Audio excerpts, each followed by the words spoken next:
Donc, bonjour tout le monde. Je suis accompagné de la ministre de l'Économie, Christine Fréchette, et de la présidente du Conseil du Trésor, Sonia Lebel. Donald Trump a mis ses menaces à exécution. Il a donc déposé, puis a imposé depuis minuit hier soir des droits de douane aux exportations canadiennes et québécoises. 25 sur tous les produits, sauf l'énergie et les minéraux critiques. Et il semble que l'aluminium est inclus dans les minéraux critiques, donc serait à 10 Évidemment, tout de suite, on voit que contrairement à ce que dit Donald Trump, il ne peut pas se passer de certains produits. L'énergie, les minéraux critiques, incluant l'aluminium. Il ne peut pas s'en passer. Donc, évidemment, il vient nous frapper seulement de 10 bien seulement, c'est beaucoup, mais de 10 et non de 25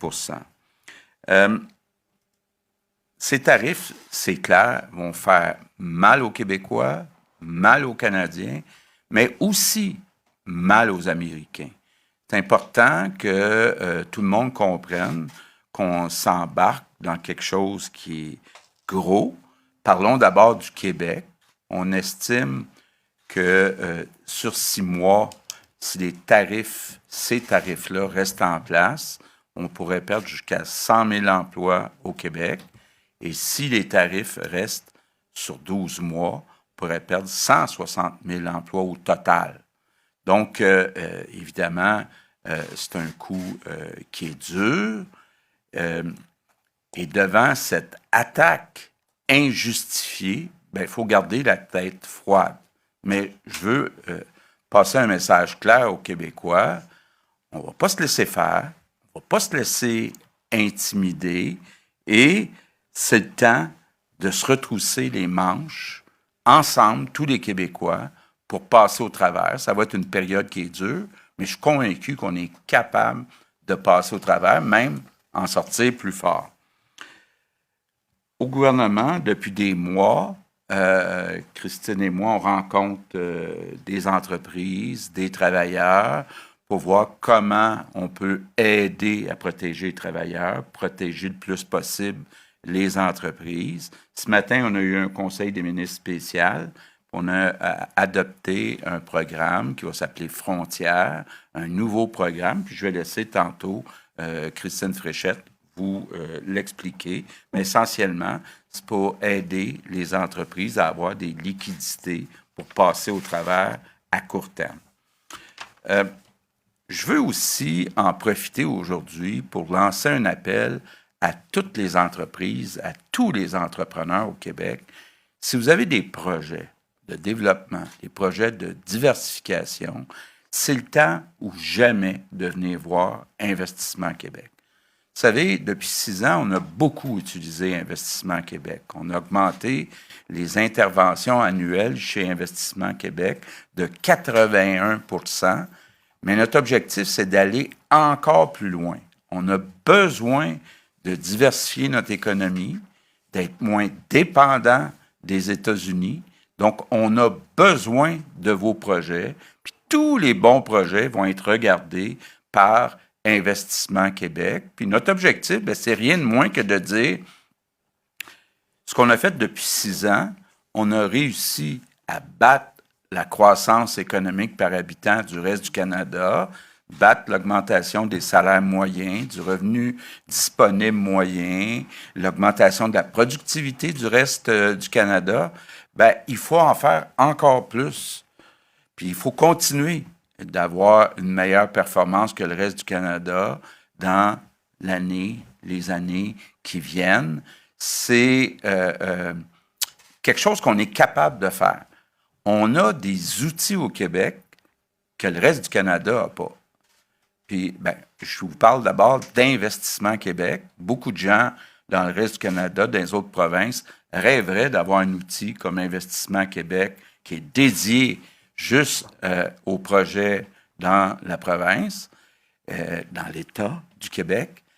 Et on a aussi un autre outil qui fait beaucoup de jaloux, qui est extraordinaire, qui s'appelle la Caisse de dépôt et placement du Québec, qui a plus de 400 milliards d'actifs, qui a une double mission, rappelez-vous, Jean Lesage à l'époque, mission de rendement pour les fonds de pension, mais aussi mission d'aider au développement économique du Québec. Cette deuxième mission va être plus importante que jamais. Déjà depuis 6 ans, on a augmenté de 47 les actifs de la Caisse de dépôt au Québec. Et là, dans les prochains mois, dans les prochaines années, j'ai déjà demandé au président de la Caisse de dépôt d'en faire encore plus. On est vraiment à un tournant. L'économie du Québec ne sera pas la même dans les prochaines années que ce qu'on a connu dans les dernières années. On est chanceux d'avoir et Investissement Québec et la Caisse de dépôt pour être capable de passer au travers. Il y a un autre avantage qu'on a au Québec, c'est le patronat puis les syndicats, on est tissés très serrés. Bon, ben d'abord, il y a les fonds des travailleurs, FTQ puis CSN. Puis on a aussi 2 grandes institutions financières qui sont très présentes dans les régions du Québec. Je parle de Desjardins puis de la Banque nationale. Donc, moi, je suis optimiste qu'on va passer mieux au travers que le reste du Canada avec cette crise, cette tempête qu'on a devant nous autres. L'autre outil qu'on a au Québec, c'est Hydro-Québec. Bon, vous le savez, nous, on croit toujours à l'importance d'augmenter le volume d'énergie renouvelable pour le long terme. Hydro-Québec a des projets de plus de 150 milliards pour doubler sa capacité. Ça va être le plus grand chantier de l'histoire du Québec. Évidemment, si on perd 100 ou 160 000 emplois dans le secteur privé, ça va être une bonne chose d'avoir Hydro-Québec. Bon, on va déposer bientôt aussi le budget 2025-2026 et j'ai demandé au ministre des Finances d'accélérer la réalisation d'infrastructures. Je parle autant en éducation, les écoles, en santé, les hôpitaux, qu'en transport, donc les routes ou le transport collectif. Je pense que c'est le temps d'investir dans nos infrastructures pour être capable de passer au travers la période qui risque d'être difficile. L'autre chose aussi, puis ça, très important, puis j'ai déjà commencé à en parler, entre autres avec Doug Ford, il faut concrètement augmenter les échanges avec le reste du Canada. Il faut faire tomber les barrières interprovinciales. Déjà, je mentionne quand même que depuis 6 ans, on a augmenté de 34 nos exportations dans le reste du Canada, ce qui est à peu près la même croissance que nos exportations aux États-Unis. Mais là, il faut en faire encore plus, dans les 2 sens. Et puis, Doug Ford et moi, on s'est bien promis d'y travailler concrètement, industrie par industrie, secteur par secteur. L'autre chose qui est importante de faire, c'est de répliquer à Donald Trump. C'est pas vrai qu'il va s'en sortir puis qu'on va se croiser les bras. Donc, vous avez vu tantôt le premier ministre du Canada qui est venu confirmer ce qui était convenu par toutes les provinces et territoires, c'est-à-dire qu'il y aura des contre-tarifs pour une liste de biens importés des États-Unis au Canada. Donc, une première liste de 30 milliards, puis une deuxième liste qui va s'ajouter dans 3 semaines de 125 milliards. Donc, ça va donner une chance à certaines de nos entreprises d'avoir une marge de manœuvre pour développer des produits faits au Québec et au Canada qui vont venir être plus compétitifs avec les produits américains sur lesquels il y a des contre-tarifs, puisque ces produits-là, bien, le prix va être augmenté de 25 %. Je veux aussi dire aux entreprises québécoises qu'on vous a bien entendu sur certains entrants. Ça veut dire quoi? Ça veut dire qu'il y a parfois des entreprises qui ont des produits où dans la fabrication de ce produit-là, il y a une partie qui vient des États-Unis. Bon. Donc, ce qu'on essaie de faire, c'est un vrai travail de moine, là, mais c'est de dire, s'il y a des, on dit-tu intrants ou entrants? Intrants. input en anglais, intrants, il faut être capable de dire si ces intrants-là existent quelque part au Canada, ben on devrait les prendre au Canada. Si ces intrants-là n'existent pas au Canada, il faut, à un moment donné, se poser la question si on met effectivement un contre-tarif sur les produits importés des États-Unis. Je passe pas par là, je ne suis pas rendu là, mais je passe à ce que Sonia Lebel va vous parler tantôt.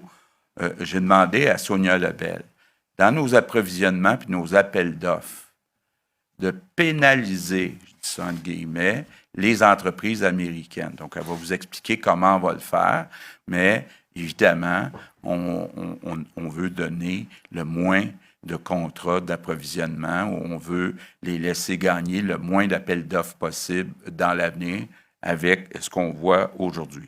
J'ai aussi demandé à la Société des alcools d'arrêter de vendre tous les produits américains. Ils ont déjà commencé ce matin à retirer les bouteilles.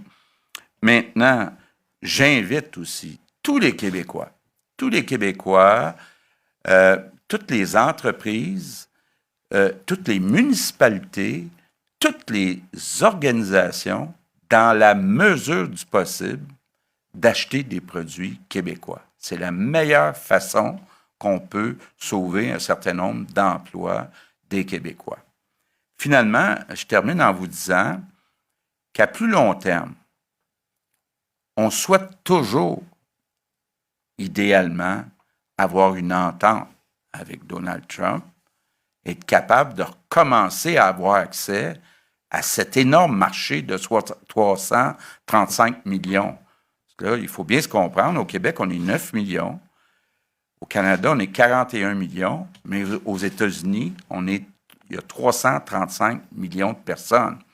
Donc, c'est assez facile à comprendre, là, sans avoir fait un grand cours d'économie, que c'est plus facile pour une entreprise d'amortir ses frais fixes, sa recherche, son développement sur un plus grand nombre de consommateurs. Donc, notre objectif, ça reste toujours d'essayer de conclure une entente qui est bonne pour les deux, qui est bonne pour les Québécois canadiens, puis bonne pour les Américains.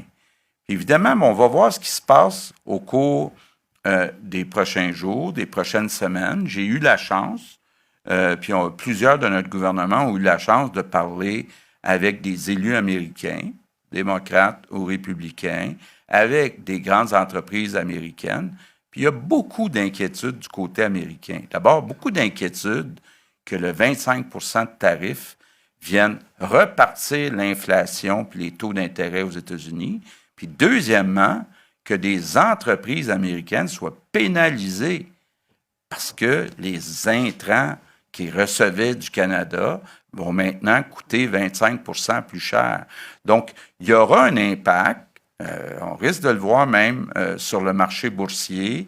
On risque de le voir dans les pertes d'emplois aux États-Unis.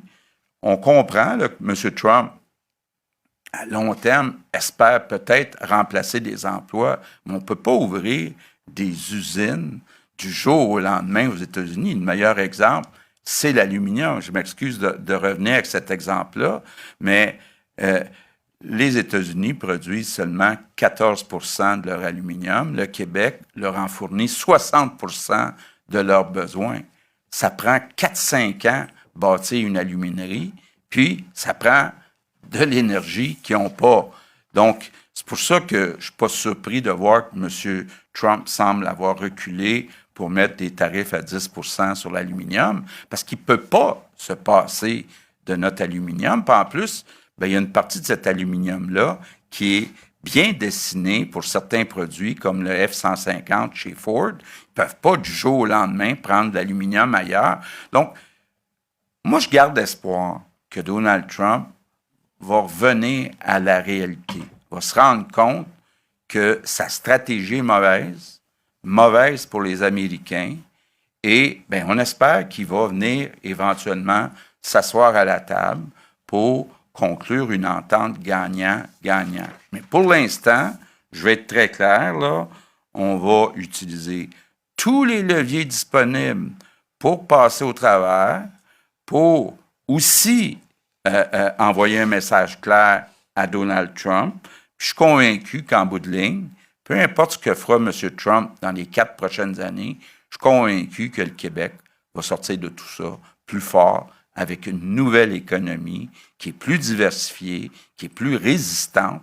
Et donc, je reste optimiste, même si je veux quand même dire aux Québécois que les prochains mois, si les tarifs restent en place, ça risque d'être des mois qui sont difficiles.